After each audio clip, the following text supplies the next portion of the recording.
A 122 quilômetros de Belo Horizonte, Cordisburgo é uma pequena cidade do sertão mineiro, onde a literatura virou território. Terra de Guimarães Rosa, o lugar guarda histórias que vivem na memória das pessoas, nas palavras faladas e nos objetos do cotidiano. É aqui que os personagens saíram dos livros, que a memória é preservada por guardiões da cultura local e pela Casa Museu Guimarães Rosa. Tudo isso para manter vivo o sertão que foi atravessado pelo escritor. Bora conhecer a história do sertão em Cordisburgo?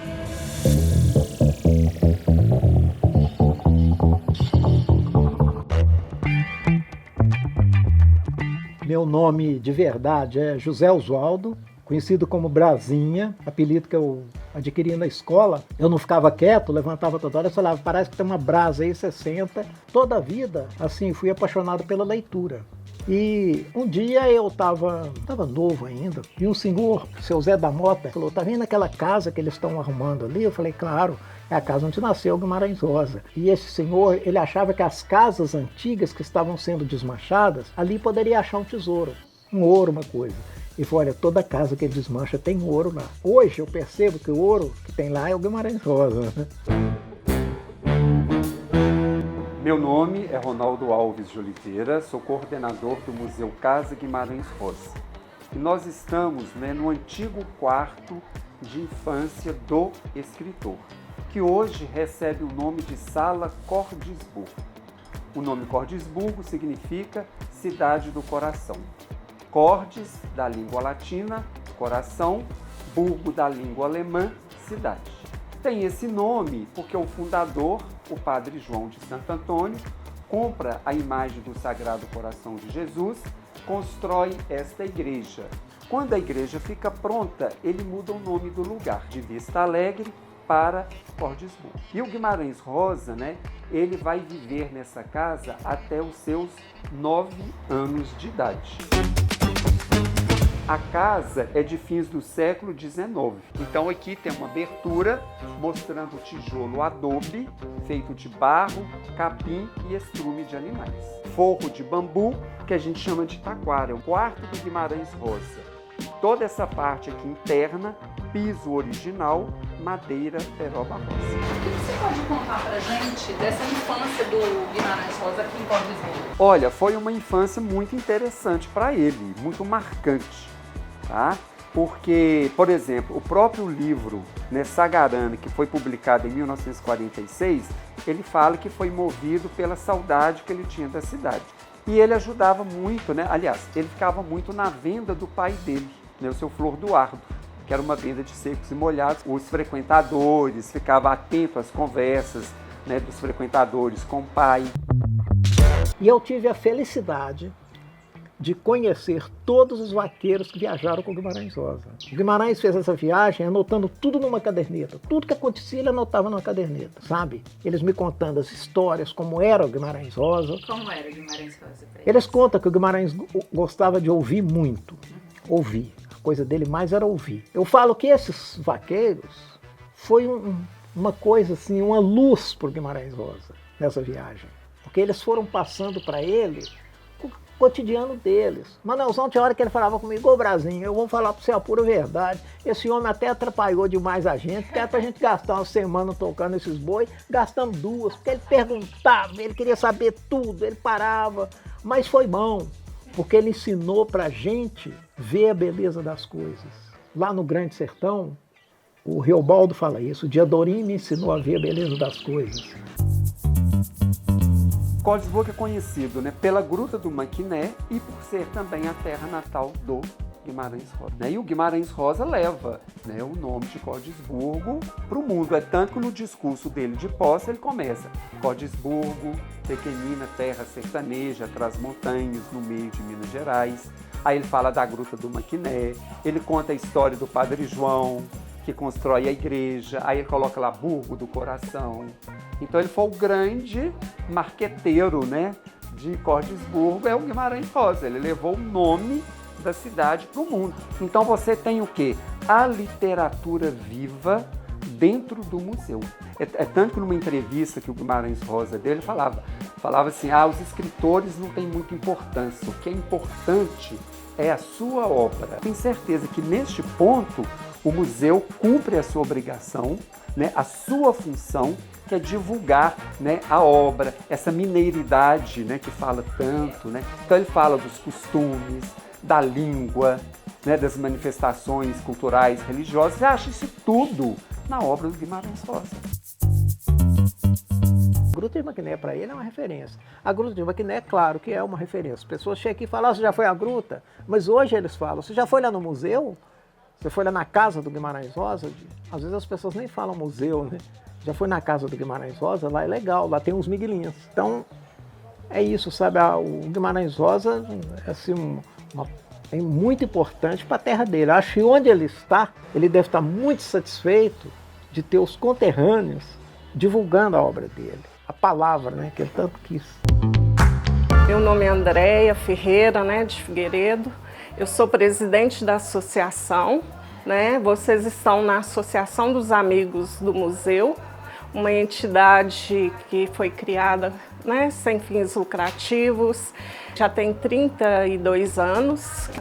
A gente tem um grupo, né, da terceira idade chamado Grupo das Estrelas do Sertão.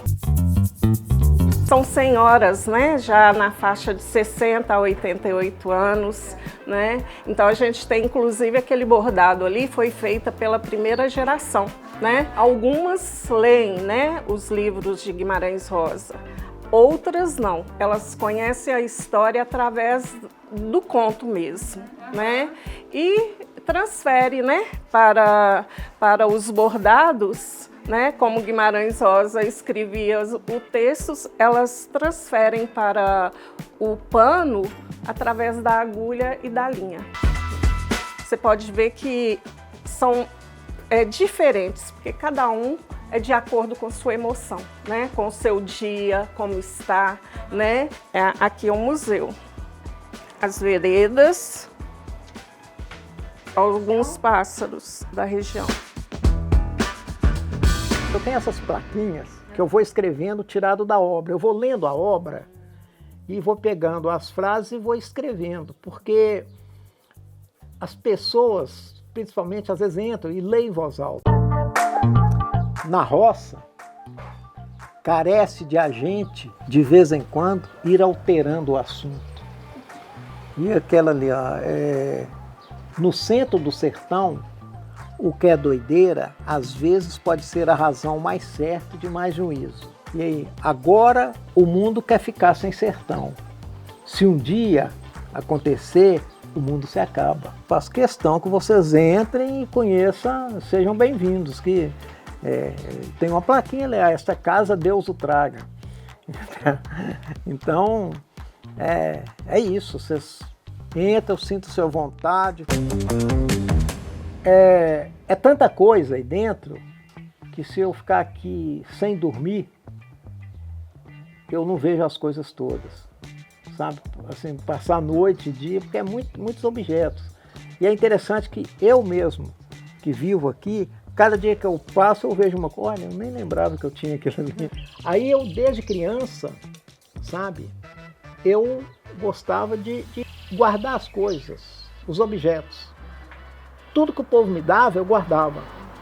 Fui guardando coisas, e foi muito interessante porque as pessoas sabiam que eu gostava, então tudo que eles tinham, assim, que eles iam jogar fora, eles me davam. E guardando coisas, guardando. E falei, um dia eu vou colocar essas coisas e fazer um lugar para as pessoas visitar. Aqui é um ponto de memória, onde as pessoas vêm, vê os objetos e começam a lembrar de alguma história. Chama recordança.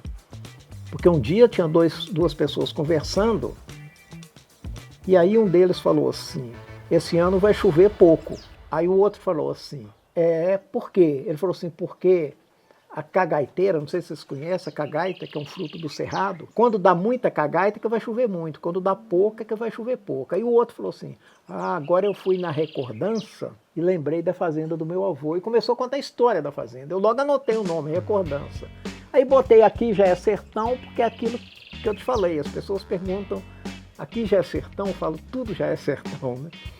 E virou um ponto de memória que chama Recordança, onde eu guardo objetos, sabe? São os rádios, relógios, tudo é muito, porque é aquilo que eu falei com você, muitos relógios, porque cada um vai contando uma história. A pessoa chega com um objeto, quando ela entra aqui para me dar um objeto, ele vem com uma história. Qual que é seu livro ou texto crônica favorito?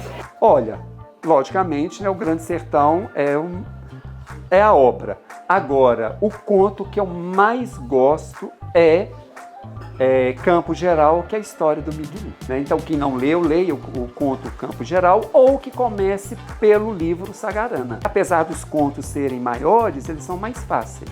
Porque depois, quando você pega as primeiras histórias, Tutameia, que os contos são menorzinhos, são mais complexos. Aí, quando você cai no Grande Sertão, quer dizer, você tem que preparar para chegar lá no Grande Sertão. Vai por etapas. Né? Por etapas. Sagarana é muito interessante. É seu favorito? É. E o conto de Sagarana, Hora a Vez, de Augusto Matraga, para mim é também, sabe, uma referência na obra. Claro que o Grande Sertão é uma coisa, é um romance e tal, sabe, muito interessante, mas a minha mulher, a Darcy, ela fala, olha, não pergunta o Brasinha qual a obra do Guimarães Rosa que ele mais gosta, não, porque cada hora ele vai falar uma. Eu falo, olha, isso aí você tem toda a razão, mas eu gosto muito do Sagarana, sabe? E do Matraga, que é lindo aquilo, né? Então o velho começa a contar, ele vai contando, de repente ele resolve contar desde criança, né? Ele volta, o mineiro é muito assim, o mineiro começa a te contar uma história do meio. De repente ele volta. Eu não tempo sem te contar que voltou. De repente ele volta e fala, tá te contando, porque, por exemplo, eu conto, porque meu pai veio pra cá, trabalhou aqui, tal, e eu fui trabalhar na loja, eu salto aquela parte, depois eu volto. O Grande Sertão é sempre assim, sabe? O Guimarães pega muito isso, da gente contar. Fala, eu esqueci de te contar isso. Ele não põe isso, né? Ele volta lá no princípio, lá no onde ele começou, sabe? Eu, dentro de mim, eu tenho um sertão, Brasinha, tenho um sertão, que é esse, que é sertão bonito, sertão feio, sertão confuso, sertão explicável, sertão inexplicável, sertão longe, sertão perto, é o que está dentro da gente, sabe? Então acho que o sertão, existe o sertão geográfico, claro, né? Existe o caminho geográfico. E o caminho espiritual tem que existir também. Quer conhecer mais sobre Cordisburgo? Acesse trem.com.br.